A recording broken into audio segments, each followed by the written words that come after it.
Welcome to Life Renovation course, and this Life Renovation course, of course, is called Stress Busters, and we're going to be looking at the whole idea of stress. In most people's lives, there is this tension that exists between pressure and stress. We can be under a lot of pressure, but whether that turns into stress or not, that's another thing. And we're going to explore that idea and the narrative of that idea throughout this course, and how we can just build a better life and a bigger life in the process. You know, there's an absolute truth when it comes to this idea about stress, and it's simply this: you can't eliminate stress, but you can manage it. And stress management is a key to doing well in life. One of the things that might surprise you is that not all stress is bad. In fact, scientists and those who study the social sciences in particular say that there are two kinds of stress. There's good stress and distress. Firstly, let's look at the good type, the positive type of stress. The first type is eustress, and it's a positive side of stress that's not talked about a lot, because mostly when we talk about stress, we talk about the negative side of it and not how it can be a positive force for life. You know, the body encountering manageable stress. For example, exercising causes muscles to grow and lung capacity to increase. All these things help with our health, and without putting that stress in place, well, you wouldn't improve. I remember when I was much younger, I was an Australasian champion swimmer, and we would train at least 5 days a week, and countless hours in a swimming pool and weights and all sorts of stuff. But one of the things we used to push was our lung capacity all the time, and pushing your lung capacity gave you that extra bit in the last 10 meters of a race, just gave you that last bit to be able to push through. But without putting that stress on, you would never have been able to cope with that level of pressure. It would have stressed you out, and your body would have broken down. Well, you know, likewise, when we encounter a challenge, it can be a challenge to our character. It can be a challenge in the area of skills. We can grow, and it causes stress, but it can also cause us to grow. It can be a positive effect in our life. In fact, without the stress of that, we won't get the outcomes we're looking for. There's an ancient proverb, and it says this: blows that hurt cleanse away evil, as do stripes the inner depths of the heart. And what the writer of this proverb is talking about is that it's painful. You know, blows that hurt is painful stretching. It's not an enjoyable experience, and the process can cause us to reevaluate our lives and look at ourselves more deeply. It talks about how stripes cut through the flesh to the inner depths of the heart. Here it's talking about this. The writer of this proverb is talking about the idea that it hits the inner depths of our being, and it causes us to take a closer look at who we are, and that can be a great thing. But without that stress, even though being stretched can be stressful, it is part of the growth process. And eustress can be a powerful tool in helping us to fulfill our potential in life, because in order to fulfill our potential, we've got to be prepared to stretch. We've got to be prepared to go further and stretch ourselves and push ourselves further than where we've gone before.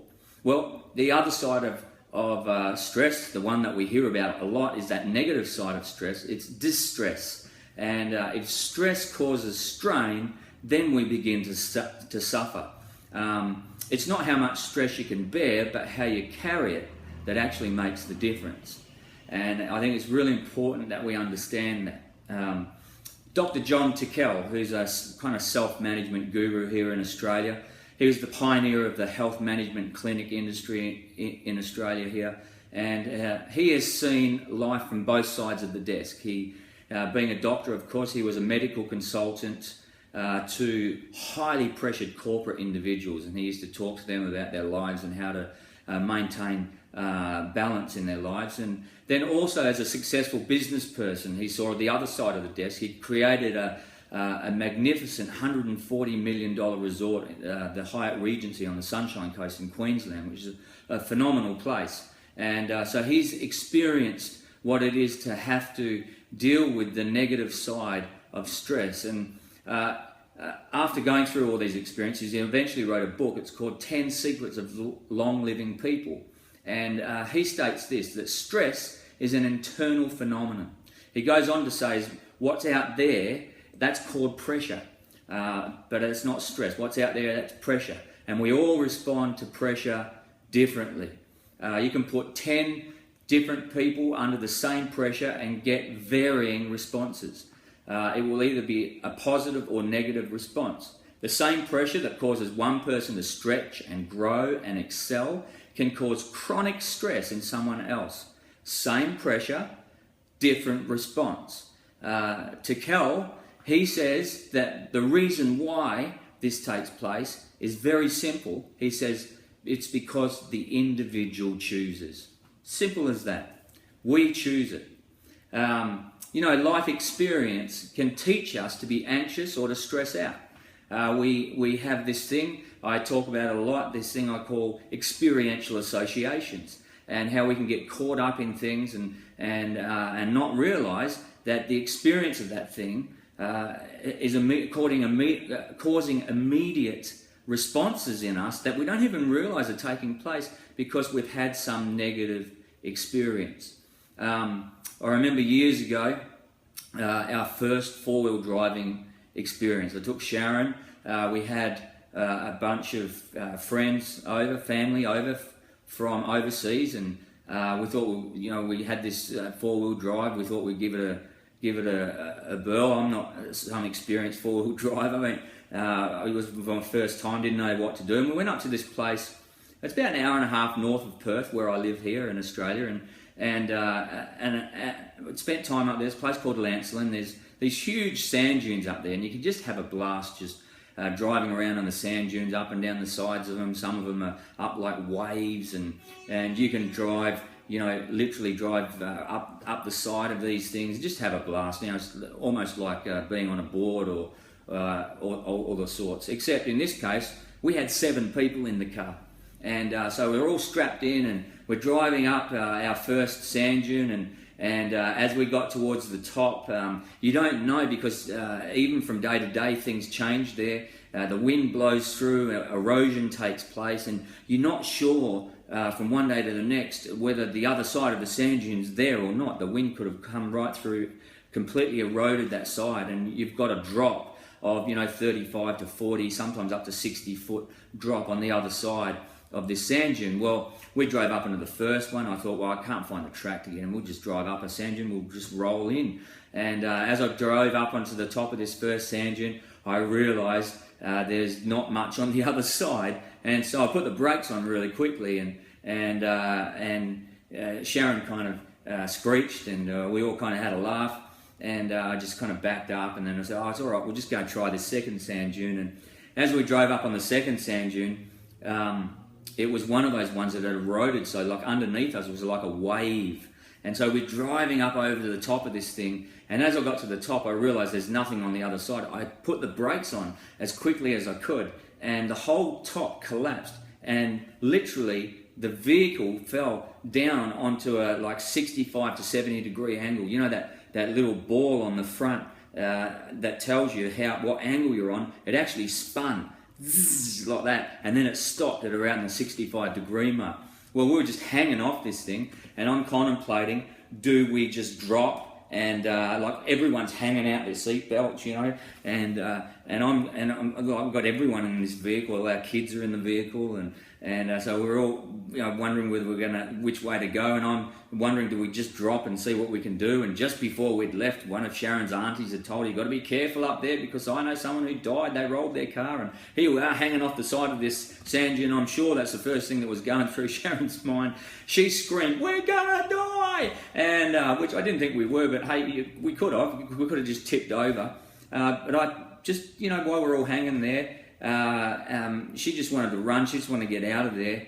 Well, I just put it in reverse and just calmly I was the duck, just all calm on the surface underneath, paddling like crazy. I just put it in reverse, and we just, because the back wheels had dug in, it just allowed us to just back straight up over, back onto the top of the dune, and we just drove off. And at that point, Sharon had enough. I just wanted, I'm over this, I just wanted to get out of here, I want to go to the beach and have a nice drive on the beach and have lunch and just go home, And, the amazing thing about Sharon is she's been on the slingshot, the bungee, you could put her on a roller coaster, no problem. But four-wheel driving on the dunes, stress kicked in. The next time we went to go four-wheel driving, we had a great day that day and we laughed, and for most of the day we were all saying, we're going to die, every time we went over a bump or something, and we drove out to this place called Wedge Island. We had a nice picnic, and we drove back and we went through the dunes. It was fantastic, we had a blast. But experiential association had now kicked in for Sharon, so every time we went to go four-wheel driving, all she could think of was that the stress would kick in and she would feel very, very anxious about four-wheel driving.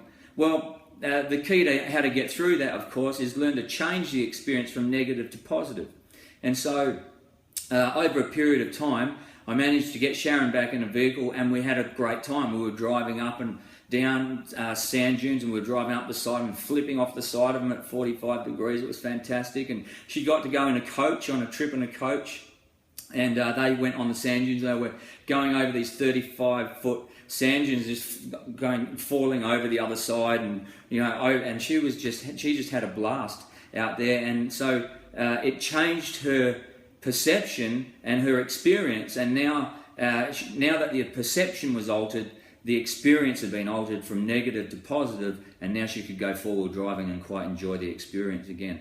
And sometimes in life that's the case. So we have these two types of stress. We have eustress, which can be very positive, very powerful, help us fulfill our potential. And then we have this other side, this distress, that can kick in and cause us to really want to just want to run and get out of there. Well, today you've got a facilitator with you. You're going to have a bit of a discussion about these two types of stress, the positive side and the negative side, and maybe you've got stories to tell, and there will be room for some personal application of sharing and creating conversation around this idea. And my hope is that you can have some, maybe you've got some negative experience. My hope is that you'll be able to turn those negative experiences into positive ones and alter the perception, and therefore change distress to eustress, to being a great, powerful force in our lives. Well, that's the end of part one.